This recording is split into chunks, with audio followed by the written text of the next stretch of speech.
CJAD.com. News, conversation, the latest weather, and road reports. It's all here on Montreal Now with Aaron Rand, CJAD 800.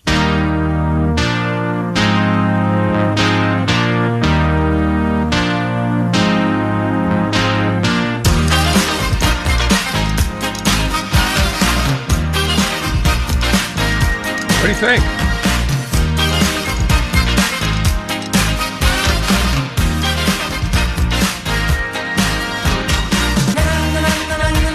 Good afternoon and welcome. It is Monday. It is Monday.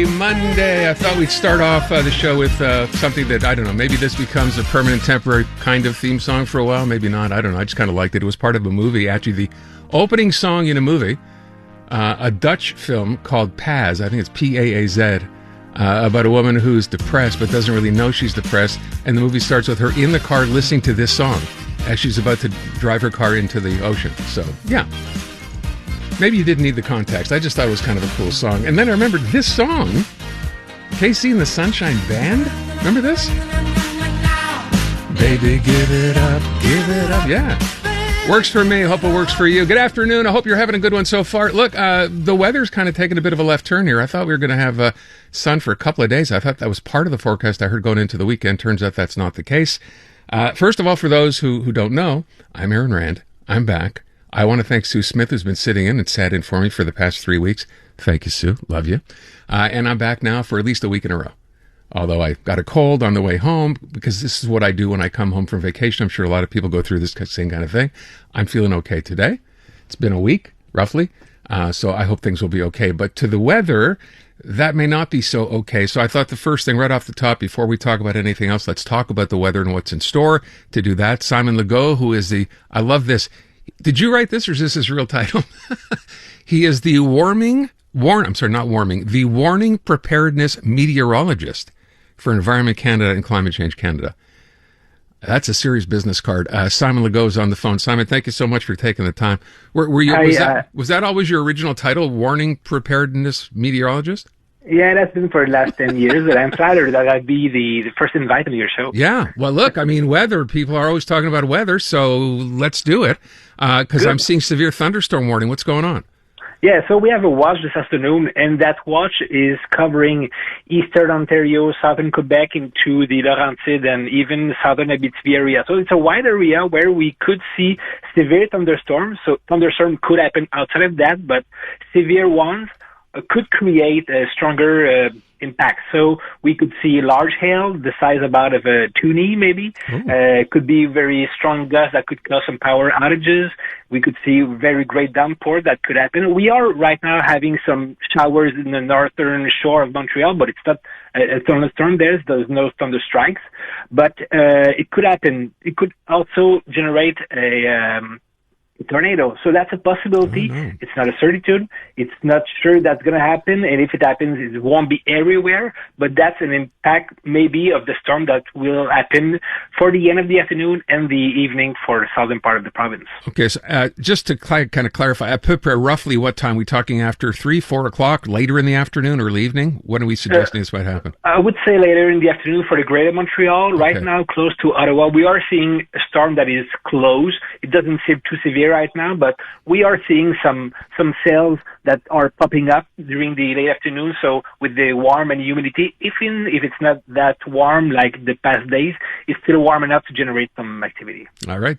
Simon Legault. Simon, thank you so much. I appreciate it. You. Welcome. Take care. All right, there you go. From Environment Canada, that's what you got to watch out for as far as Montreal, as you said, later afternoon, so post 4 o'clock. We'll keep you up to date because they keep updating their weather on the website anyway, so we'll stay on top of that. So this is great to be back, and I'm already looking at my text board, right? I played the song to start the show. This is the best part. Someone said, thank you for not playing that Bruno Mars song, Finally, followed by a smiley face. So the song we typically start the show with, right, the Bruno Mars song, it's been this way for a while. I just thought, as I said, because I came across this song and I hadn't heard it in so long, and it seemed kind of, cool. We'd start with that. So instead, sir or ma'am, whoever sent this in, we did not play this, which you apparently hate. Right? Okay. Thank you. That message is followed by this. Aaron, please bring back Bruno. That's from Nico. You know, you can't make, what's the saying? You can please some of the people some of the time and all of the people some of the time, but you can't please all of the people all of the time. So there you go. I don't take a quick vote here if you'd like to, if you have nothing else to do. And let me know if you'd like to stick with the song we started with for a little while to open the show with or not. The idea beyond seeing it in a movie was, remember back in the day when the late night shows used to all have their own like orchestras, bands, and I guess some of them still do now, but they had their own, like Johnny Carson had a song that opened his show, and I thought that'd be kind of cool to do for a radio show. So, you know, kind of put this together, and that's what it is. I think it's okay. I didn't check with anybody, so let me know what you think, whether you like it or not. 514-800 if you want to text. Kids, first of all, guys, nice to see you, Brian. It's great Alice, to see you, Aaron. Welcome. Nice to see you guys So good. both. How you been? Great. Yeah? So good. Yeah. Have you taken some time off in the summer? No, I haven't taken any time off. You're I've been going doing, away soon, right? I've been doing all the festivals and stuff. So Okay. yesterday wrapped up Il Sonique. I've been taking in the tennis at the National Bank Open. Oh, I was you're at the IGA. one. Yeah, I'm the one. Yeah. okay. It's been great. A great summer in Montreal so far. Okay. Alice, what about you? You have any Oh, a time lot off? of rest, a lot of going outside. No vacation so far, but that's coming up. Okay. In a few weeks, in a couple of weeks. Okay. I didn't mean to poke fun. I understand, though. We talked about this morning in our show call in the meeting about the fact that the tennis, the National Bank Open's been a bit of a, Yeah. I don't say disaster, been a bit of a sleeper. Is that fair to say?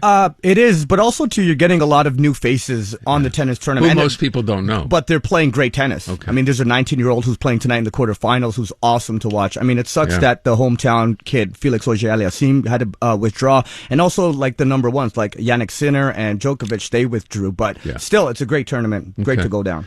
Interesting to note as well that the other part of this story, from what I'm reading, I'm trying to get caught up on stuff, is the protest around the expansion of that tennis stadium at Jerry Park. You know, when this first started, I thought to myself, this is such a typical Montreal thing. You want to do anything, there'll be people protesting. But the more I read about this and the more I understand it, the more I understand why these people, first of all, Jerry Park, I'm not sure if it's the biggest, but it's got to be one of the biggest parks we have in the city. I mean, yes, go all the way back to 1969 when the Expos first played there. That was a AAA. It was a minor league stadium that they just fixed up to accommodate a Major League Baseball team. It's a beautiful park.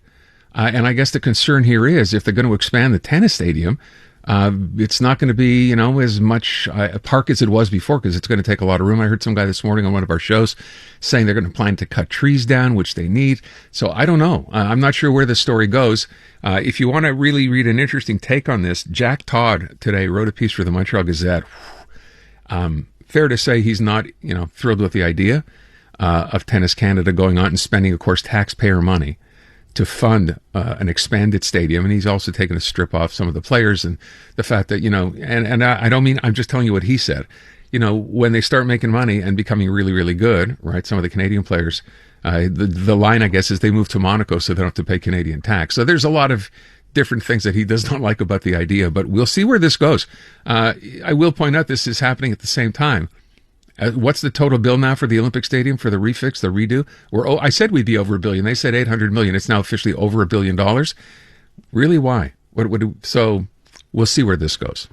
Not a dead story yet. Maybe we'll get to this later in the week. So just real quick, I was away for a couple of weeks. My wife and I, Val and I, went to Norway. Never been. Like to go someplace different whenever we can. So we were on a cruise, small ship on a cruise. Met some really interesting people. And I don't know, when you go somewhere not really expecting anything, like you don't know what you're going to see other than they say bring long underwear and stuff because it gets cold. And when you go out on the excursions, you're going to want to be properly dressed. So of course you go overboard and you bring long sleeve this, long underwear that. Wasn't like that. It turned out it was great weather, which doesn't happen all that often. We were lucky enough to have decent weather. But when you're going out on like a Zodiac, little expedition boats, depending on how fast it gets a little windy, but it was never super cold. But the cool part is, looking out as you go up north and north and north, we ended up in a place at the end of the trip. I think it's called Svalbard, if I'm pronouncing it correctly. It is the northernmost inhabited place in the world where people actually live 12 months a year.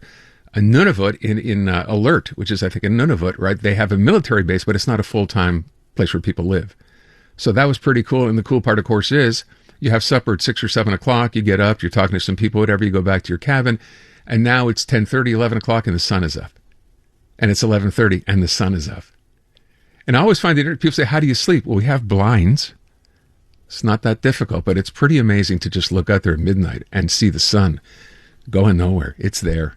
And we got to see the regular stuff they tell you about, which is pretty cool when you see it firsthand. Walruses, 20 of them lying on a beach. That was pretty cool. Seals, all kinds of seals. Didn't see. Val saw the snout of a polar bear. We were quite far away because you're not allowed to get really, really close. So we saw that, all kinds of stuff. It was just amazing. And birds that I've never seen before in my life. Literally 20, 30 different kinds of birds. So it's something, if you've never been, I mean, I would say recommend it. It's a nice thing to have done once. It's also pretty amazing when you're out there sometimes just looking at the scenery and realize this is probably what it looked like here 50,000 years ago. Nothing has changed other than pieces of a glacier, which you see, by the way. And occasionally you'll see a big chunk of ice fall off a glacier into the water. That was happening. But that's how that region has looked forever. Like, I can't imagine. Did dinosaurs hang out up there? I don't know. But that's what it looks like. That's the kind of landscape you're looking at. It's truly, it's magnificent. So, highly recommend it. I don't know what the sweatshirt says, because in Norwegian it says Nordskap, which I think was my hat says, right? Yeah, that's it. I Googled it, and it sounds like North Cape. Yeah, so North Cape is the northernmost point of the mainland in Norway. Cool. Not an island, the mainland. Were you there? Yeah. Oh my God, I'm so jealous. That's where the sweatshirt's from. Yeah, but maybe you were just like a little south. No. We took a trip. We took a trip there. Oh, you went to Norway? Yeah. No, I'm kidding. I'm kidding. Thank you so much. It's such a nice hoodie. Anyway, all this to say, if you ever are thinking of going to a place like that, there's no beach. You don't sit on a beach. You don't do any of that kind of stuff. You go to small towns as you head up, the Norwegian fjords. It's really pretty cool. Really pretty nice. Glad we did it. I hope you're having a good summer as well. Maybe I should ask you that when we come back. It seems like a logical thing to do. So let me just take a break here. We'll go to traffic. Lauren Glazer is there. iHeartRadio is throwing it back. 2010s, the decade. To the days of huge hits and unforgettable anthems. A non-stop stream of the biggest and best. Drake, Rihanna, Beyonce, Katy, Gaga, The Weeknd, and more. All your decade-defining favorites, all in one place. Hi, it's Katy Perry. Hey, it's Bruno Mars. This is Kesha. Find 2010's The Decade on the free iHeartRadio app. Preset the station so it's always one tap away. Pull up a chair and join the conversation anytime between 2 and 6. It's Montreal Now on CJAD 800. Believe me, the last thing I want to talk about is tariffs, but it's in the news again, and this latest round of tariffs. Now, these are not yet in effect, right? Donald Trump kind of brought this up a couple of weeks ago. They would go into effect August 19th. That's only a week and a half away. Canadian trade delegation in Washington trying to work on this with the U.S. because outside of the main areas, the ones that have already been hit hardest, them, steel, aluminum, lumber, cars. This covers, everything from, hockey sticks to furniture. And they're not 10% tariffs, they're 50% tariffs. That's what the U.S. is threatening to do unless Canada makes some concessions. And from what we understand, Canada, our trade representatives, are willing to make some concessions. And that, of course, works both ways. If we're going to make concessions, then we would have to get concessions back. And I think that is about the fact, not that the tariffs would go away. They're not going away. They've made that very, very clear. But they could be reduced. So if the tariff is 25% and it gets reduced to 10%, that's considered a significant win for Canada. I think that's what we're looking at here. Because, as I said, they've made it abundantly clear in the U.S., the idea of tariffs, right, as a general idea, that's staying. Now, the only way you can get around it is, as I said, to reduce taxes on some things or tariffs on some things. That would be okay. So, alcohol is one of the things being talked about. Don't know if you've been following this story at all, but the U.S., maybe Donald Trump doesn't care, although he did bring this up a week or two ago. The U.S., that industry, the alcohol industry, wine industry in the U.S., is suffering badly by virtue of the fact that Canada is not buying. When I say Canada, the provinces that aren't, which include Ontario, which apparently is the biggest consumer of U.S. alcohol, we're talking hundreds of millions, in some cases up to $1 billion, hurting an industry. I saw a story today, now, I don't know if this is true or not, suggesting that some of the wine growers in California, because they can't sell, wine to Canada anymore, and BC, by the way, one of the provinces that's not allowing U.S. alcohol on their shelves, are burning, right, their land. Because they just have nowhere to sell this to, instead of seeing everything just simply rot on the vines.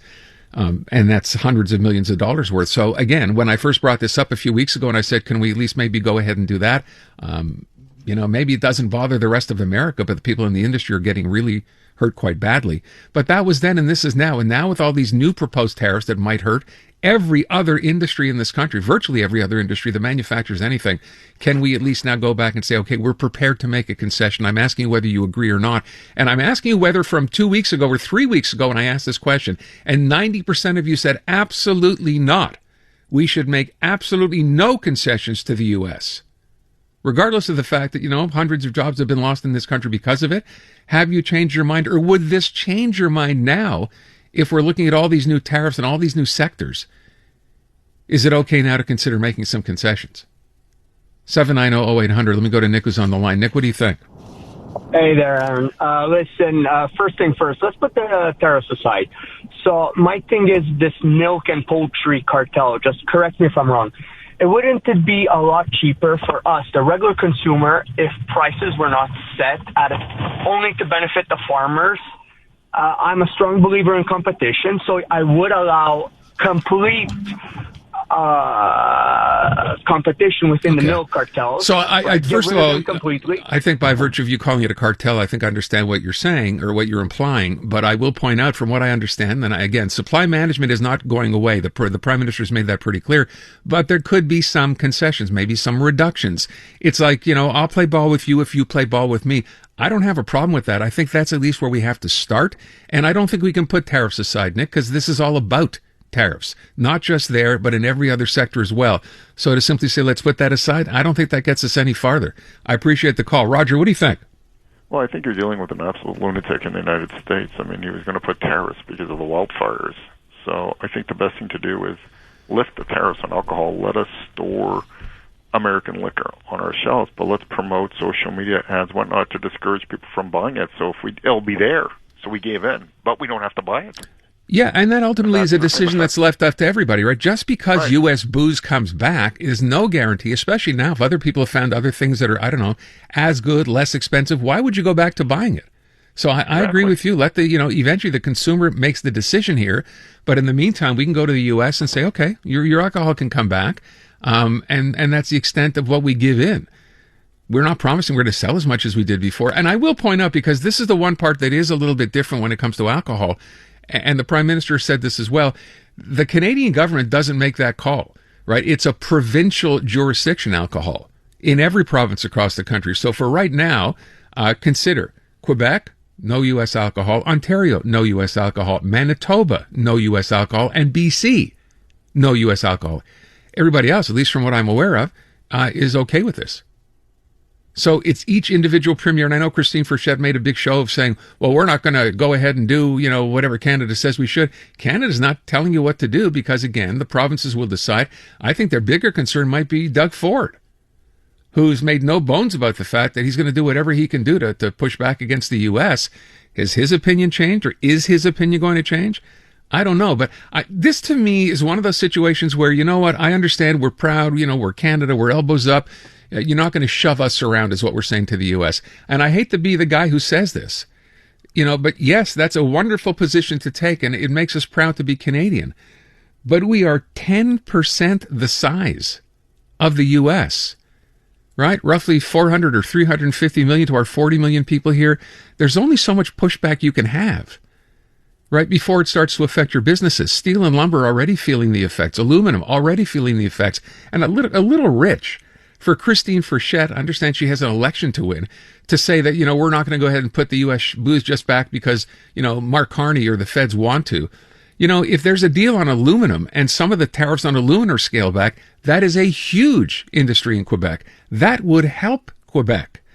So on the one hand, you're looking for concessions from the U.S., and on the other hand, you're offering them nothing. Where's the reason for them to simply say, okay, that sounds good? There is none. And I know people will point to Donald Trump, and this is his playbook, right? The art of the deal, scare everybody, make him, do what you want to do. And then at the end, either what did they say, taco? Trump always chickens out. Maybe. And I see some of your texts here suggesting that. This one says, absolutely not, as far as concessions now. And I'm only bringing this up, and I want to clarify, not because of tariffs in general, but because this new round of tariffs at 50%, that's not just aluminum, steel, lumber anymore. That's pretty much everything. Pick an industry, it looks like it's involved. The list is so incredibly long of industries and businesses that would have to face a 50% tariff if they were selling into the U.S. That's going to affect a lot of Canadian smaller businesses. Is that something we really want to see happen? Texter, absolutely not. No concessions to a man who cannot keep his word for 5 minutes. There's just no point to it. We are the richest nation of the two by far in terms of resources per capita. How can we pretend that we cannot take care of ourselves? Well, we can take care of ourselves. We always have, and I imagine we'll always will be able to. But, when you trade with your closest neighbor, the U.S., and they're threatening to do all these sorts of things, you have two options. You can just say, you can sit there and just wave and go do what you want and hope for the best. Or you could try to at least sit down and try to figure out if we can make this thing work, which is, I think, what we're doing right now. I don't see a problem with that. I don't. Canada's not going to simply go. Our trade reps are not going to go and say, yeah, just take whatever you want. We're going to ask. We are asking for concessions on our side as well. So it has to be. It's a two-way street. At least it has to be for this to happen. Another texter. Let's see. This one says, people should do their research. American dairy quotas aren't even met now. Why are they crying? People, do your own research before believing what you hear. I'm not sure what he's referring to. As far as American dairy quotas, I'm sure the Americans would love to be able to sell into Canada as well. Isn't that part of the deal? Supply management, protects Canadian farmers, dairy farmers. Americans can't sell into this country. Another one, apply a 15% import tax on all energy, including oil, gas, electricity, and even potash. That'll get them to reconsider tariffs, will it? Another one, put an export tax.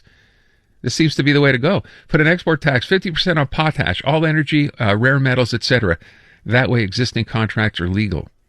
So the pushback here is we're not even looking for concessions. It's like, if you want to do this to us, here's what we're going to do to you. That seems to be the suggestion here from these texters. Another one, let's be honest, you're trying to rationalize these tariffs with a man who's totally irrational. No matter what you give him, he'll want more. There's no negotiating. We need a different tactic. Thanks. That's from George and Vaudreuil. George, if we need a different tactic, what's that tactic? What is it? We're not going to do this if you don't do that. What is that tactic? We're going to stop selling them oil? America's the biggest oil producer in the world. Alberta's going to stop selling oil to the U.S.? Is that what's going to really wake the U.S. up? Do you really think we can cut power, not sell? I know Doug Ford brought this up way back. I think he regretted that he ever did. Not provide some of the border states with power, hydropower from Canada? I don't think that's the way to go here. And by the way, I understand, someone, and maybe this is the real question, what guarantees do we have that even if we do make concessions, that the U.S. will respect them and actually go ahead and follow through? And the answer to that is we don't. We have absolutely no guarantees. Donald Trump could say one thing on Monday and say something completely different on Tuesday. And that in and of itself poses a big problem. So where do we go? I don't know. But I think we have to be, and I think the government is, by the way, and the government's going to take heck for this, I'm sure. Mark Carney's basically saying we do have to make concessions, but we want to get some concessions back. If we can do that, we're prepared to do something, and I think that's where we have to be. We can't simply go in and say, absolutely not, we're not going to do it.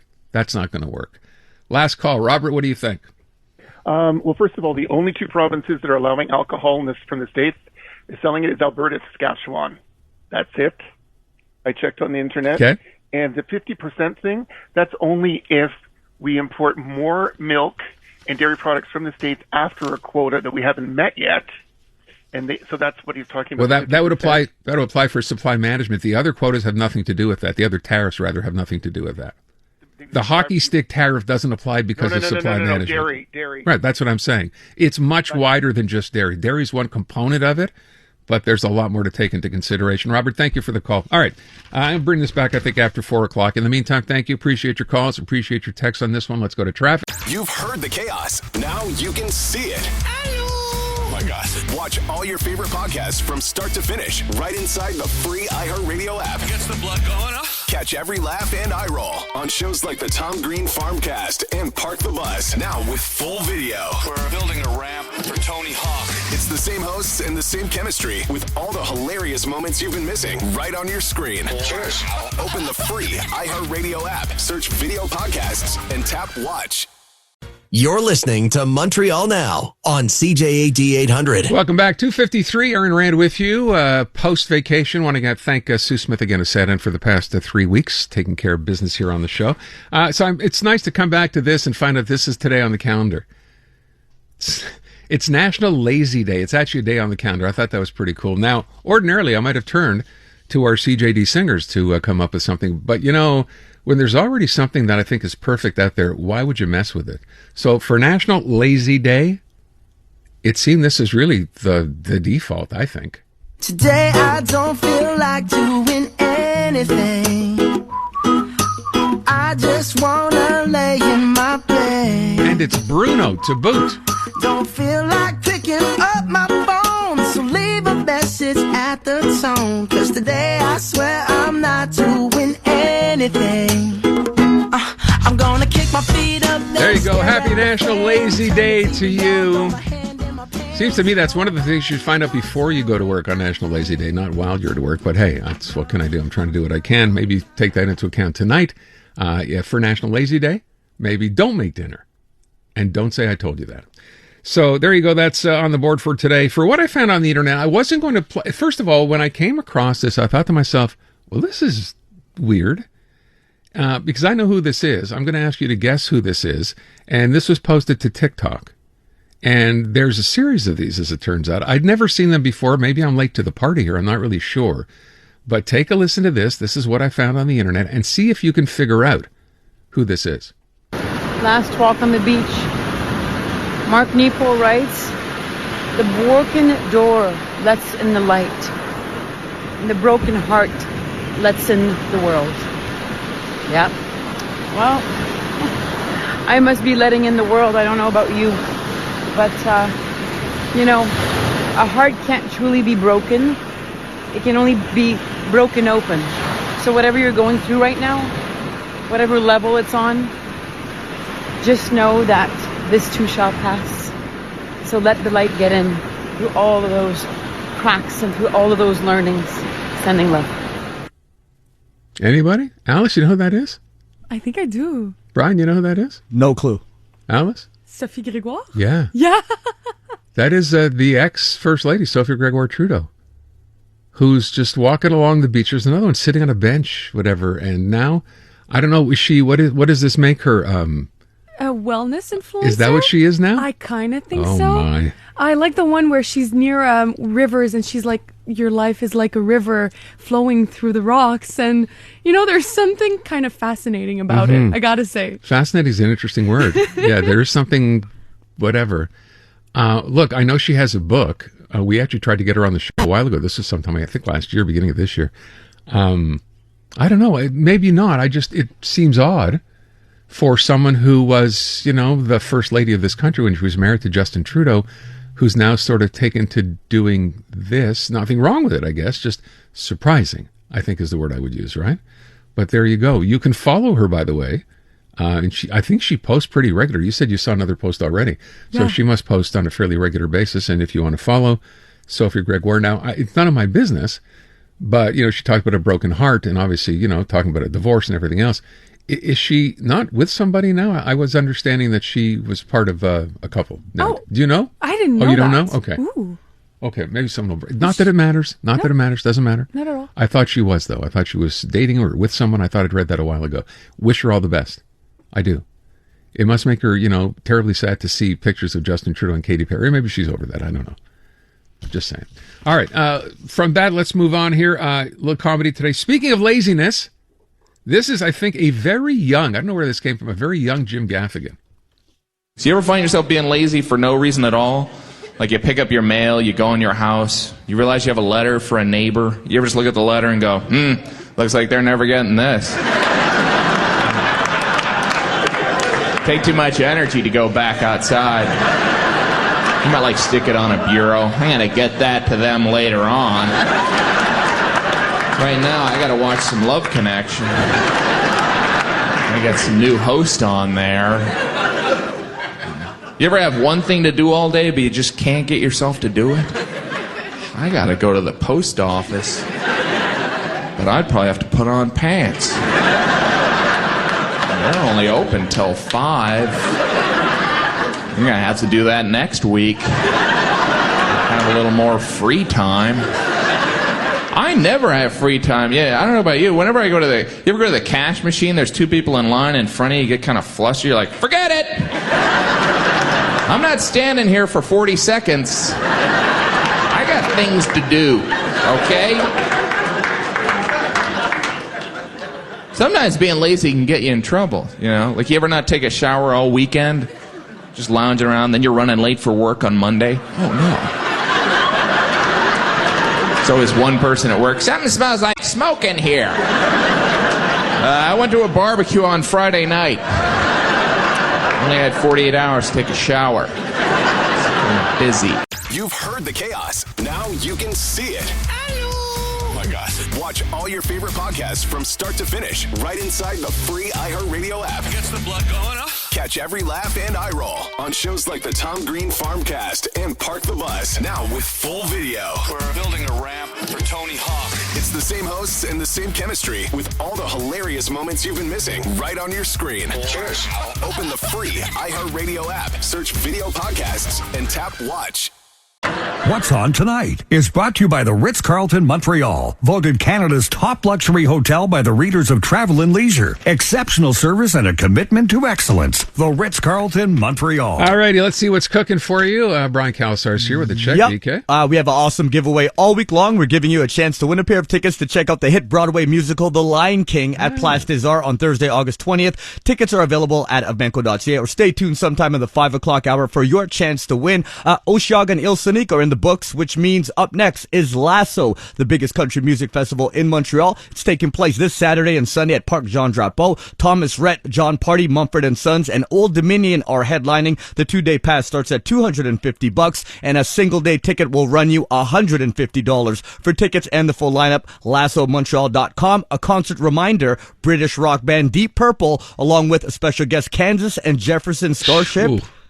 Traveling back a few years, huh? Wow. They're at Place Belle next Monday, August 17th. Tickets for that start at about $65. In sports, National Bank Open. Safe to say the new wave of young stars has been on display at this year's Open. Aside from reigning champion Ben Shelton, the other 7 players are all appearing in their first quarterfinal. Tonight there's 2 matchups starting at 6 o'clock. Tickets start at about $150. But again, don't forget about my cheat code, and that's the ground pass for only $20. This gives you complete access to the entire National Bank Open site. And although you don't have a seat in the stands, there are plenty of places for you to take in the tennis. National Bank Open wraps up this Thursday, August 13th at the IGA Stadium, which is easily accessible from the De Castelnau Metro Station on the Blue Line. It's about a 10-minute walk from there. CFL, best team in the CFL, the Montreal Alouettes got revenge for their only loss of the season by beating Edmonton over the weekend in what could have been a Grey Cup preview. The Alouettes are now 8-1 on the season. Up next, the Als are heading into a bye week. They're back in action on Thursday, August 20th, when they host Ottawa at Molson Percival Stadium. Tickets for that start at about $30. The special offer for that game is also 4 tickets for the price of 3, and it's also Davis Alexander's bobblehead night. And I just found out from our producer, Davis Alexander will be on the show tomorrow. I believe it's 4 o'clock. Yeah, just after 4 o'clock in studio. Big fan. Yeah, that's going to be awesome. He's incredible. He is 19-1 since starting as Alouettes quarterback. That's never happened before in CFL history. Looking forward to meeting him. Seems like such a really, really nice guy. Alice, ask if you can bring in the bobblehead. Okay. The Davis Alexander cool. bobblehead. That'd be very cool. All right, Brian, thank you. No 3 problem. o'clock. We got news. It's coming up next. Montreal Now is brought to you by Dormez-vous. Get serious about sleep at Dormez-vous with up to 20% off mattresses, pillows, sheets, and more. Limited time only. Restrictions apply.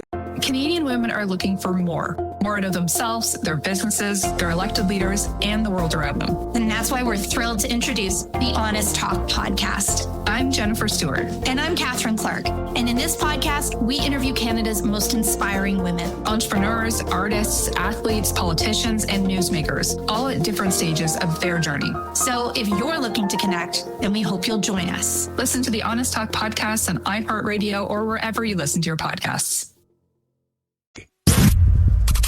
You're listening to the Voice of Montreal. News Talk Radio, CJAD 800. An iHeartRadio station. The newest tracks. Let's go. New music. And the next big thing. Always on the new music first. Your first place to hear it all. 'Cause you gon' like it, love it, wanna play it twice. Playing now. iHeart New Music. your digital station for brand new drops, fresh finds, and tomorrow's bangers. I think we need something new. Discover iHeart New Music. Always fresh, always first. Stream now on the free iHeartRadio app.